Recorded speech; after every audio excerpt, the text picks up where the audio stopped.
वैसे तू कॉलेज के बाहर बैठकर ये फोन में कर क्या रहा है? अरे यार, ऑनलाइन ट्रेन की टिकट बुक कर रहा हूँ। वो क्या है कि इस महीने मेरी शादी है, तो गांव से माँ का फोन आया था कि शादी का बहुत काम है, इसीलिए कॉलेज से छुट्टी लेकर मैं जल्द से जल्द गांव आ जाऊं। अरे वाह, तो तू अकेले अकेले गांव जाने की सोच रहा है? भाई देख, मैं भी तेरे साथ गांव चलूंगा। क्या पता मुझे भी कोई गांव की गोरी मिल जाए। तभी वहाँ अनिकेत और शिवम की दोस्त निधि और प्रिया आ जाती हैं। क्या बात है, ये दोनों में कहाँ जाने की बात चल रही है? गांव में शिवम की बहन की शादी है अभी, तो मैं ट्रेन से उसके साथ गांव जा रहा हूँ। वाह, गांव की शादी में तो बहुत मजा आता है ना यार, हमें भी ले चलो ना अपने साथ। पता है मैं कभी ट्रेन में नहीं बैठी। मैं तो ले चलूंगा, पर तुम्हारे घर वाले? तुम बस ट्रेन की टिकट बुक करो, घर वालों से हम बात कर लेंगे। यार पर मेरी मम्मी जाने के लिए कभी हाँ नहीं करेंगी। वो तू मुझ पर छोड़ दे, उन्हें मैं मना लूंगी। फिर शिवम सभी की ऑनलाइन ट्रेन की टिकट बुक कर देता है। एक हफ्ते बाद चारों दोस्त ट्रेन में बैठकर गांव के लिए निकलते हैं। यार सच में ट्रेन में सफर करने में तो बहुत मजा आ रहा है। हाँ अभी तो मजा आ रहा है, पर कुछ देर में देखना निधि बोर होकर एक कोने में बैठी मिलेगी। प्रिया की बात सुनकर सभी जोर जोर से हंसने लगते हैं। ऐसे ही बातें करते हुए दोपहर हो जाती है और दोपहर से शाम। अब सभी थक कर अपनी अपनी सीट पर चुपचाप बैठे थे कि तभी शिवम बोलता है, क्या हुआ? सबकी बोलती क्यों बंद हो गई? लगता है सभी बोर हो रहे हो। मेरे पास एक गेम है, चलो चारों मिलकर खेलते हैं। बात तो सही है। वो गेम भूतों को बुलाने का गेम। वाह, मुझे भी खेलना है ये गेम। ना पापा ना, मुझे नहीं खेलना कोई भूत वाला खेल। अरे यार प्रिया, कितना डरती है तू। कुछ नहीं होगा, चल ना खेलते हैं। फिर अनिकेत अपने बैग से एक बोर्ड निकालता है और 4 कैंडल निकालकर बोर्ड के चारों कोने पर रख देता है। तो सभी गेम खेलने के लिए तैयार है ना? पर एक बात का ध्यान रखना, इस गेम को खेलते वक्त कोई भी अपनी सीट से उठेगा नहीं और सभी एक दूसरे का हाथ पकड़कर रखेंगे। अगर किसी ने हाथ छोड़ा या गेम के बीच में उठकर गया, फिर उसके साथ जो होगा जिम्मेदार वो खुद होगा। अरे यार अनिकेत, मुझे तो तेरी बातों से ही डर लगने लगा है। रात भी हो गई है, छोड़ना, फिर कभी खेलेंगे ये खेल। अरे यार शिवम, तू तो एक नंबर का फट्टू निकला। अनिकेत तुम गेम शुरू करो। फिर अनिकेत बोर्ड के चारों कोने पर मोमबत्ती रखकर जला देता है और सभी एक दूसरे का हाथ पकड़ लेते हैं। ए दूसरी दुनिया की प्रेत आत्मा, तुम जो कोई भी हो, जहाँ कहीं भी हो, अगर मेरी आवाज सुन रही हो तो हमारे पास आओ, हमारे पास आओ। कुछ भी तो नहीं हो रहा है, वैसे ही सबके सब डर रहे हो। तभी अचानक से जोर जोर से हवा चलने लगती है और बारिश शुरू हो जाती है। ये अचानक से मौसम को क्या हो गया? तभी चारों कैंडल बुझ जाती है और ट्रेन की लाइट अपने आप ऑन ऑफ होने लगती है। यार अनिकेत, मुझे तो बहुत डर लग रहा है। तभी जोर जोर से हंसने की आवाज आने लगती है। कौन हो तुम लोग? मुझे यहाँ पर क्यों बुलाया है? अरे यार, ये तो सच में चुड़ैल है। ए लड़की, तूने बुलाया मुझे? जल्दी बताओ, नहीं तो मैं एक एक को कच्चा चबा डालूंगी। नहीं नहीं चुड़ैल जी, मैंने नहीं, वो मेरा दोस्त अनिकेत है ना, उसी ने आपको बुलाया है। अच्छा, तो तू है जिसने मुझे यहाँ इंसानों की दुनिया में बुलाने की हिम्मत की है? अनिकेत डरते हुए बोलता है। वो तो मैंने ऐसे ही आपको बुला लिया। क्या कहा? ऐसे ही बुला लिया? अब देख मैं तेरा क्या हाल करती हूँ। वैसे भी बहुत दिनों से किसी इंसान का खून नहीं पिया है मैंने। तभी शिवम डरते हुए बोलता है, अरे यार, मुझे नहीं खेलना ये गेम, मैं जा रहा हूँ। नहीं नहीं शिवम, हाथ मत छोड़ना। शिवम अनिकेत की बात नहीं सुनता और डर की वजह से हाथ छोड़ देता है। जैसे ही शिवम हाथ छोड़ता है, चुड़ैल शिवम का गला पकड़ लेती है। चुड़ैल जोर जोर से हंसने लगती है। क्यों, डर गया ना मुझसे? अब मैं बड़े ही आराम से तेरा सारा खून चूस लूं और तुझे पता भी नहीं चलेगा कि तू कब मर गया, और फिर मैं तुझे अपने साथ अपनी दुनिया में ले जाऊंगी। चुड़ैल जी, मेरे दोस्त को छोड़ दो, उसकी कोई गलती नहीं है। हे भगवान, ये क्या हो गया? मेरी वजह से मेरे दोस्त की जान आफत में पड़ गई है। हे भगवान, अब मैं क्या करूं? अनिकेत, जल्दी ये चुड़ैल शिवम को मार डालेगी। अनिकेत, डरो नहीं, जैसे तुमने इस चुड़ैल को बुलाया है वैसे ही इसे वापस भेज दो। अनिकेत डरते डरते बोलता है। ए दूसरी दुनिया की प्रेत आत्मा, तुम जो कोई भी हो, जहाँ कहीं से भी आई हो, अपनी दुनिया में वापस जाओ। तुझे क्या लगता है तू मुझे आसानी से वापस भेज देगा? अरे मूर्ख, मुझे भेजना इतना आसान नहीं है। हे भगवान, अब मैं क्या करूं? अरे कोई तो मुझे इस चुड़ैल से छुड़ाओ। मेरा गला लगता है अब मैं नहीं बचूंगा। तभी निधि जोर जोर से हनुमान चालीसा सुनाने लगती है। हनुमान चालीसा सुनते ही चुड़ैल शिवम का गला छोड़ देती है और जोर जोर से चिल्लाने लगती है। ये तूने क्या किया? मैं छोड़ूंगी नहीं तुझे। ऐसा बोलते हुए चुड़ैल वहाँ से गायब हो जाती है। शिवम, तू ठीक है ना? शुक्र है कि वो चुड़ैल चली गई। अनिकेत ऐसा बोलता ही है कि तभी ट्रेन की लाइट बंद हो जाती है और पूरी ट्रेन में अंधेरा हो जाता है। अब ये क्या नई आफत है यार, मुझे नहीं लगता कि वो चुड़ैल यहाँ से चली गई है। यार अनिकेत, ये भूतों का बुलाने का खेल है, ये हमारी मौत का खेल है। यार कहाँ फंसा दिया तूने? अनिकेत जल्दी से कैंडल जलाता है कि तभी सभी को अपने आसपास किसी के होने का एहसास होता है। लगता है वो चुड़ैल यहीं हमारे आसपास है, पर वो दिखाई क्यों नहीं दे रही है? यार अब मैं नहीं रुक सकता, मुझे बहुत जोरों की लगी है। अरे यार, ऐसे वक्त पर तुझे जोरों की लगी है? अरे ऐसे वक्त पर ही तो जोरों की लगती है। अब मैं कंट्रोल नहीं कर सकता, मुझे टॉयलेट जाना ही पड़ेगा, नहीं तो गड़बड़ हो जाएगी। शिवम टॉयलेट होकर आता है कि तभी दरवाजे के पास उसे वही चुड़ैल दिखती है। हे भगवान, अभी तो मैं इसके हाथों से बचा हूँ और ये फिर आ गई मुझे दबोचने। तुझे क्या लगता है मैं तुम सबको ऐसे ही छोड़ दूंगी? अरे इतनी आसानी से यहाँ से जाने वाली नहीं। ऐसा बोलकर चुड़ैल जोर जोर से हंसने लगती है और शिवम के शरीर के अंदर चली जाती है। शिवम की आंखें लाल रंग की हो जाती हैं। तभी ट्रेन की लाइट आ जाती है। यार शिवम, टॉयलेट करने में इतनी देर कौन लगाता है? शिवम कुछ नहीं बोलता, बस सभी को घूर घूर कर देखने लगता है और अपनी सीट पर जाकर बैठ जाता है। शिवम, तुम ठीक हो ना? और ये तुम्हारी आंखें इतनी लाल क्यों हैं? शिवम फिर कुछ नहीं बोलता। ये देखकर सभी को बहुत अजीब लगता है। प्रिया और निधि अपनी सीट से उठकर अनिकेत के पास जाते हैं और धीरे से अनिकेत से बोलते हैं। अनिकेत, लगता है वो चुड़ैल शिवम के शरीर में चली गई है। हाँ, मुझे भी यही लगता है, पर हम अब क्या करें? कैसे इस चुड़ैल को वापस इसकी दुनिया में भेजें? अरे निधि, तू तो बहुत हॉरर मूवी देखती है ना, तो तू ही कुछ कर इस चुड़ैल का। ठीक है, पर मैं जैसा कहूँ वैसा ही करना, शायद कुछ काम बन जाए। ठीक है, तो बताओ क्या करना होगा हमें? जैसे हमने ये गेम शुरू किया था, बिल्कुल वैसे ही फिर से करना होगा। हम सभी एक दूसरे का हाथ पकड़कर चुड़ैल को वापस भेजने वाला मंत्र बोलेंगे और मंत्र बोलने के बाद हम सभी हनुमान चालीसा बोलेंगे। और शिवम का क्या, उसके शरीर में तो चुड़ैल है, कुछ भी करके हमें शिवम का हाथ पकड़ना ही होगा। फिर सभी वैसे ही करते हैं।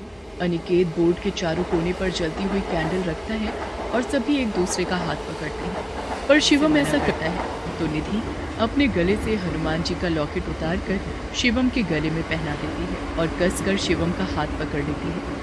फिर अनिकेत, प्रिया, निधि चुड़ैल को वापस भेजने का मंत्र बोलते हैं।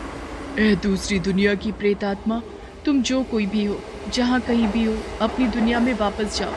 और फिर तीनों जोर जोर से हनुमान चालीसा बोलना शुरू करते हैं। हनुमान चालीसा सुनते ही चुड़ैल जोर जोर से चिल्लाने लगती है और शिवम के शरीर से निकलकर अपनी दुनिया में वापस चली जाती है। निधि, यार तेरा बहुत बहुत धन्यवाद। आज तूने हम सबको मरने से बचा लिया। आज के बाद ये खेल मैं कभी नहीं। जय बजरंग बली। फिर सभी राहत की सांस लेते हैं और बजरंग बली जी का धन्यवाद करते हैं। एक गांव में सोनपरी नाम की एक महिला रहती थी। वो बहुत ही सुंदर थी और सुंदर के साथ साथ बहुत नेक और दयालु भी थी। सोनपरी जी, क्या आप मेरी थोड़ी सी मदद कर सकती हैं? मुझे समझ नहीं आ रहा मैं क्या करूं। अच्छा, क्या हुआ? कुछ नहीं आ रहा है सबको? और क्या मदद चाहिए आपको? मैं आपकी मदद अगर कर सकती हूँ तो जरूर करूँगी, आप बताइए। सोनपरी जी, मेरी बेटी की शादी के लिए कुछ पैसे चाहिए। उसकी शादी के काम के लिए कम पड़ रहे हैं। लाला बहुत ब्याज पर दे रहा है, इतना मैं कैसे चुका? अरे आप चिंता न करें, ये लीजिए पैसे और अपनी लड़की की शादी कीजिए, और जब भी आपके पास हो मुझे दे देना। इस पर कोई ब्याज नहीं, आप बेफिक्र होकर शादी कीजिए। धन्यवाद, मैं आपको बता नहीं सकता आपने कितना बड़ा उपकार किया है मुझ पे।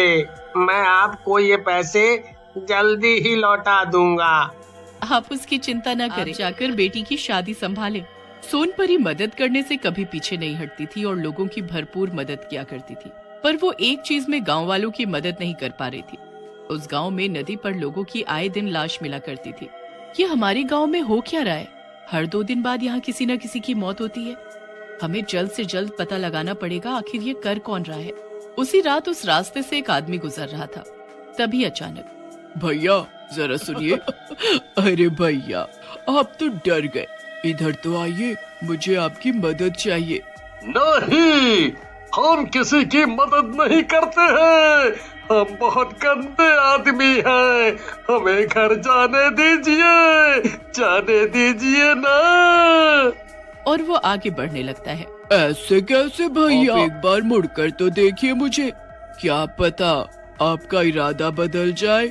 नहीं भाई, हमको नहीं देखना है, हमको माफ कीजिए और जाने दीजिए देवी जी। मैंने बोला ना कि मुझे देखो। नहीं आता तुझे? गर्दन मुड़ते ही वो आदमी मर जाता है। पता नहीं लोग क्यों प्यार से सुनते ही नहीं है। कितना प्यार से बोला था, फिर भी घर जाने की रट लगाए बैठा था। अब घर पर बॉडी जाएगी तेरी। कम से कम मेरी खूबसूरती की तारीफ ही कर देता तो मैं तुझे छोड़ देती, पागल। फिर चुड़ैल उसको कंधे पर डालकर नदी के पास रख देती है, फिर गायब हो जाती है। फिर अगली सुबह, ये किसने किया? कल रात से ही गायब थे, बोले थे कि लेट होगा। मुझे तो लगता है कि जरूर कोई हमारे गांव को नुकसान करने के लिए ये सब कर रहा है कि लोग गांव छोड़कर चले जाएं। फिर तो वो गलत सोचता है, हम कहीं नहीं जाएंगे ये गांव छोड़कर, लेकिन मैं पता जरूर लगाऊंगा कि ये कौन रहा है। फिर एक गांव वाला आदमी रात होने पर उसी रास्ते पर निकल जाता है। तभी उसे पीछे से एक आवाज आती है। सुनो भैया, एक बात सुनो, क्या आप मेरी मदद कर सकते हैं? कौन हो तुम?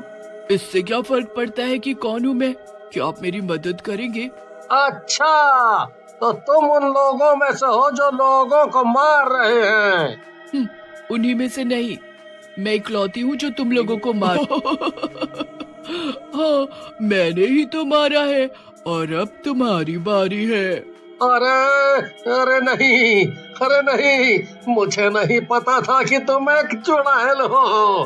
तुम लोगों को मारो काटो, जो तुम्हें करना है वो करो, पर मुझे माफ कर दो। मुझे नहीं पता कि तुम क्या चीज हो, माफ कर दो, मुझे जाने दो। कहाँ से जाने दो, मैं अब यहाँ कभी नहीं आऊंगा। तुम्हें कैसे जाने दूं? मेरा आज का शिकार है तू। तुझे जाने दिया तो मुझे आज रात भूखे ही सोना पड़ेगा। और तू तो बड़ा उछल रहा था कि तू बहुत बहादुर है, तो सारी बहादुरी कहाँ चली गई? तुझे इसलिए छोड़ दूं कि तू जाकर लोगों को बता सके और लोग यहाँ आना बंद कर दे। मैं क्या पागल दिखती हूँ तुझे? अरे नहीं, मैं कभी किसी को नहीं बताऊंगा कि लोगों को चुड़ैल मार रही है, पर मुझे जाने दो। यहाँ आना मेरी सबसे बड़ी गलती थी, मैं अपना मुंह कभी नहीं खोलूंगा। हाँ। अरे मुंह खोलने के लिए तेरा मुंह बचेगा तब ना। उफ, तू कितना भोला है, लेकिन फिर भी मैं तुझे जाने नहीं दे सकती। बड़ा शेर बन रहा था मेरे सामने, अब गया। अब इसको भी उठाकर नदी के पास डाल आती हूँ। फिर सुबह जब लोग नदी पर देखते हैं तो, अरे भगवान, इसको भी मार डाला उन लोगों ने। क्या जरूरत थी इसको जाने की? क्यों इतना हीरो बनाइए? मारा गया ना।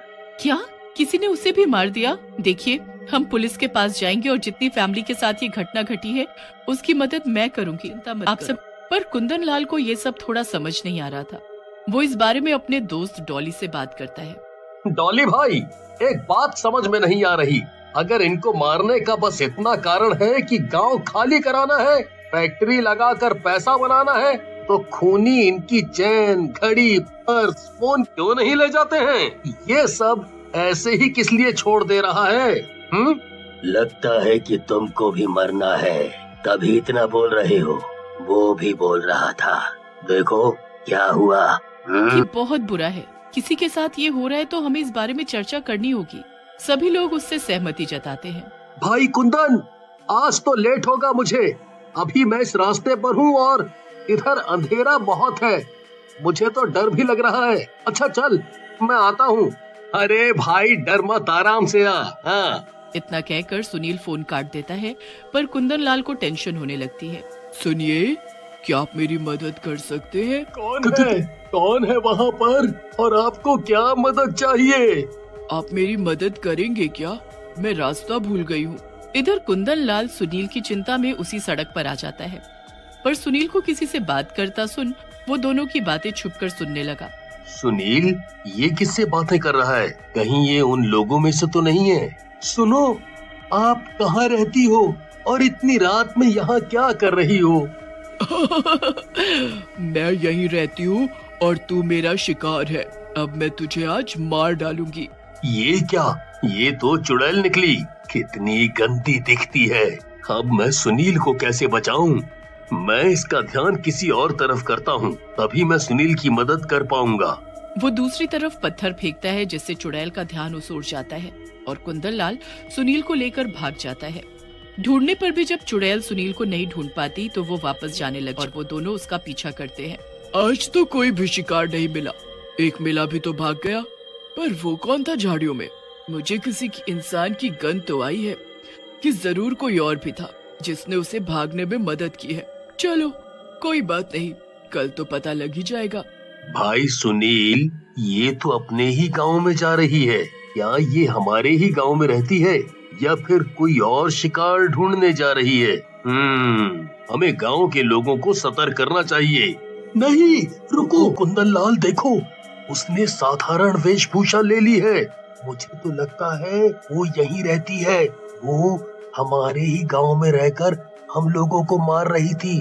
पर ये है कौन? अच्छा चलो देखते हैं ये किसके घर में जाती है। हाँ, तुम ठीक कह रहे हो। अचानक से इसने सुंदर स्त्री का रूप ले लिया है, पर इसका चेहरा नहीं दिखाई दे रहा है। ये कौन है आखिर? सुनील और कुंदन लाल उसका चेहरा देख लेते हैं। गांव वाले और सुनील कुंदन लाल के साथ आते हैं। वो सारे सोनपरी के घर पर थे। क्या हुआ? आप लोग सब एक साथ मेरे घर पर क्यों? हमें पता लग गया है कि तुम हो। अब भोला बनने का नाटक मत करो। गुस्से में तुम सारे पागल हो गए हो क्या? नहीं, ये सच बोल रहा है। सुनील को देखते ही सोनपरी चुड़ैल का रूप ले लेती है। हाँ, मैं ही चुड़ैल हूँ और गांव के लोगों को मैंने ही मारा है, क्योंकि मैं अपनी खूबसूरती और जवानी बरकरार रखना चाहती थी, जिसके लिए मुझे इंसानों की बलि देनी होती है और फिर नदी में नहाकर घर आ जाना होता है। पर अब मैं तुम सबको मार दूंगी। तुम्हें क्या लगा तुम लोग मुझे मार दोगे? बेवकूफ लोग, अब अपनी जान बचाओ। मैं तुम्हारी मदद भी करती थी, पर अब आज सब मरोगे। गांव वाले डर जाते हैं और पीछे हटने लगते हैं। तभी कुंदन लाल भागते हुए आता है और अपने घर में रखे पूजा किए हुए खंजर को निकालकर उस चुड़ैल को मार देता है। मैंने इसे पूजा के खंजर से मार दिया है। अब ये कुछ देर उठ नहीं पाएगी। उससे पहले हम